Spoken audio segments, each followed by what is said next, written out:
The office meeting, we need to have it. The team meeting, the sales meeting, whatever you want to call it, no matter if you're a manager or if you're a team lead or if you're just an individual loan officer, you got to have these types of meetings.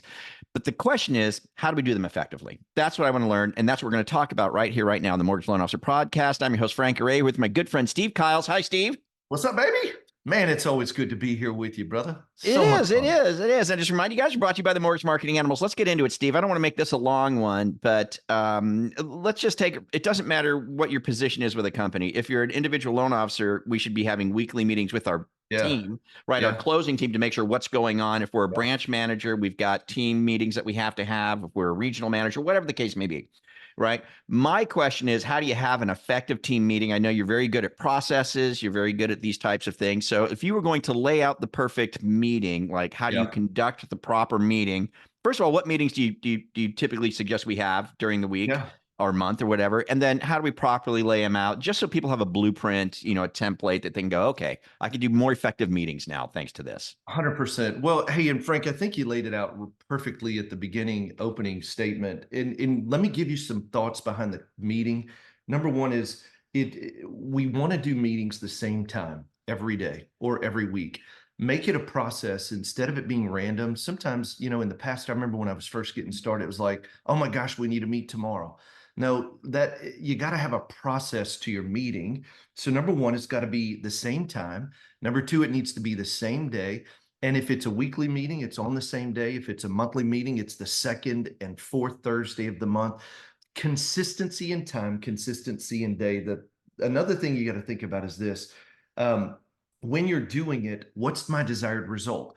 I find that so many people want to have meetings, and it's like you got the wrong people in the meeting, and you bring 22 people into a meeting when you only needed 3 or 4. Hmm. Remember, every meeting has a cost.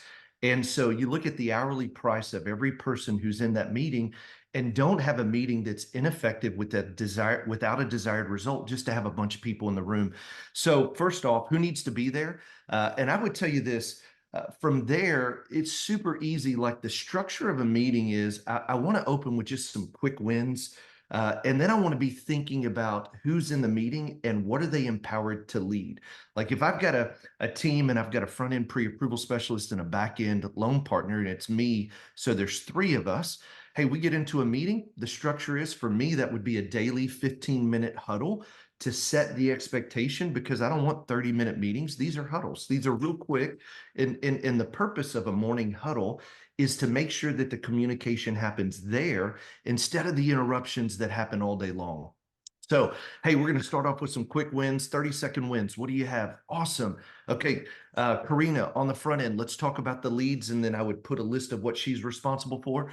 Awesome. Hey, Andy, what do we have on the back end? What are we focusing on, and what are the things we need to know? Okay, guys, here's what's on my plate. And also, I need you to moments of delegation, where I'm delegating out what else needs to be done for the day. All right, guys, any questions? Great. All right, we'll see you tomorrow. If something comes up, you're empowered to make a decision, decide, move it forward. We'll catch up tomorrow in our morning huddle to review if we need to go over anything. That's a real quick huddle. If you're an individual loan officer, or, and I love this, here's the 5 things that I would add to my meetings. And this is probably for 90% of loan officers who are listening. Here's the 5 questions to ask. What leads came in? Great question to ask. Mm-hmm. Second one is, where are we at with those leads? So a morning huddle is, hey, what leads came in? Where are we at with those leads? What files are in jeopardy of missing closing? Because look, I don't need to know everything. I just need to know what's in jeopardy of missing closing, because if I know that, that's really the hot button. And then here's the 4th question to that. Mr. and Mrs. Back-end loan partner, what are you doing to get it back on track? Or what are you doing about it? Frank, I love that one, because you know what it really does? It empowers the back-end loan partner. Instead of me saying, hey, I'm going to go get this and do this and fix this, I'm saying, no, hey, first off, what's in jeopardy of missing closing? Number 2, hey, what are you going to do about it? Yeah. And in a cool way, empower them to go fix the situation. And then I love this 5th question, and I think we fail to ask it enough, but it's, what can we do in the future to prevent this from happening again? Right. And that usually speaks to process. That usually is something that Hey, I didn't ask if they were self-employed, or I didn't get a verification of employee income, and they have variable income. So there's typically a process that can be added. And then at the end of that, so 5 questions again are what leads came in? Where are we at with those leads? What files are in jeopardy of closing? What are you going to do about it? And what can we create, or what process can we create to prevent it from happening in the future? And then the last part is moments of delegation. I think that's so important that we're delegating. And so as much as I can delegate off of me to whoever's on my team, the better we'll be, so I can stay selling. Super simple format, 5 questions to ask with a moment of delegation. Couple of things to consider: who needs to be in the meeting, same time, same day. Here's a real important thing too. All of our meetings start on time. Don't allow people to come to the meeting 1 or 2 minutes late. You're a minute early or right on time, because Mm, we respect people's I we got like to it. respect people's time. And I see that often. It's like you just kind of come in and out, and it's this. No, no, no, no. We show up on time, and that means a minute early, so that we respect and honor everyone's time. And if it's a 15-minute huddle, it's a 15-minute huddle. It's not intended to be a 45-minute meeting, because what you'll find often, it's not an effective meeting. They got things Right. to, you got things to do. It's a morning huddle to minimize communication through the day and make sure we're focused on the right activity. I love Whew, it. Two take a things, breath. Dan. I love it. Two things, and we'll be quick here for everybody. But two things that stick out to me there. Well, everything was fantastic, and I hope everybody got that. Fabulous templates to work by. But also, I like in the huddles or in the meetings, you're delegating and empowering people, right? Oh So you're yeah, delegating yeah, people and you're empowering them to make their decisions.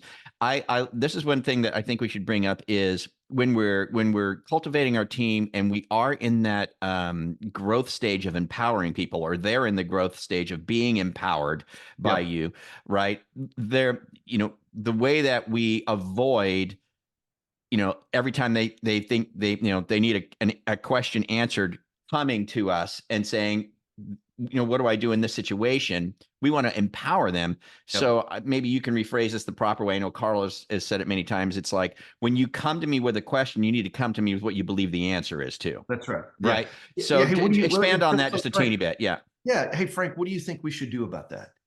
Yeah. And so I may have an answer, but the more I answer, I'll tell you this, it's a lot like your kids. I got some great kids, and it's easy for me to grab that hammer. Yesterday, my wife and the kids were building a fence for our chickens, which is a fun project. And it'd been easy for me to grab that, the tools and start doing it. And I said, well, hey, Ethan, what do you think we should do about that? Mm. How do you think we should set that door up? Well, I already know the answer. Yeah. But what I'm doing is I'm teaching them to be proactive in their thinking. Same thing with a back end loan partner. Hey, variable income commit, what do you think we should do? Hey, Yeah. where do you think we could get the answer to that? Hey, how do you think you should search the guideline to find out the answer? Because it's easy for us to just fix it and be done, Hmm. but that doesn't teach our team members how to be problem solvers. We want them to be thinking ahead and not just doers. And Frank, I just thought about something when you said it too. Some of you may say, man, my team member couldn't do it. There's no way. Then my challenge would be, then maybe you got the wrong team member. Mm. Because what we do is we have to make sure we're around people that can tell us what to do, and they're thoughtful in their approach, and they're not waiting on us to make decisions, but they're empowered in the place that they're sitting on the team to move us forward. Because if all roads lead to Steve, there's no way we'll grow Right. 10x this next year, because now I'm your bottleneck. And Right. so I just think it's empower. What do you think we should do? And then if their answer's wrong, guide them. If their answer's right, empower them. And Yeah. sometimes you're going to hear their answer. Let them make the mistake, because they're going to learn from that mistake. Mm, It's mm, so I just think we got to. It's so easy to take it and say anything worth doing, I'm just going to do it myself. Well, mm. that's the fastest way to staying stuck where you're at, because it's always a who and never a you when you're looking to Right. grow. I love it. Great stuff from Steve Kiles. Thank you so And it's much, so much man. fun being with you. I love you, brother. Yeah, you too, man. That was good, man. Well, I hope you guys got something out of that. It was pretty quick and to the point, but that's all I wanted this podcast to be. Just quick to the point. Let's do effective meetings. Let's understand delegation and empowerment so that we can have a growing, thriving business and not be the bottleneck ourselves that holds everything back. That's it. So with that, we'll go ahead and get on out of here. Don't forget, guys, join us every Monday through Thursday, 8:30 a.m. to 9 a.m. Eastern Time at the Loan Officer Breakfast Club. That's loanofficerbreakfastclub.com. And if you want to learn a little bit more about us, Steve, give us a good link if they want to talk to you or learn a little bit more about what's going on with animals or learn Yeah. and that kind of thing, what's Hey, the link you would like? go to freedomplanningcall.com, Okay. freedomplanningcall.com. We'd love to invest some time with you to just walk you through a plan, a proven plan to help you get even more in less time and effort. So freedomplanningcall.com. See you. See you. There you have it. Steve Kyles, everybody. You guys have a great one. We'll catch you next week on the Mortgage Loan Officer Podcast, brought to you by the Mortgage Marketing Animals. Bye.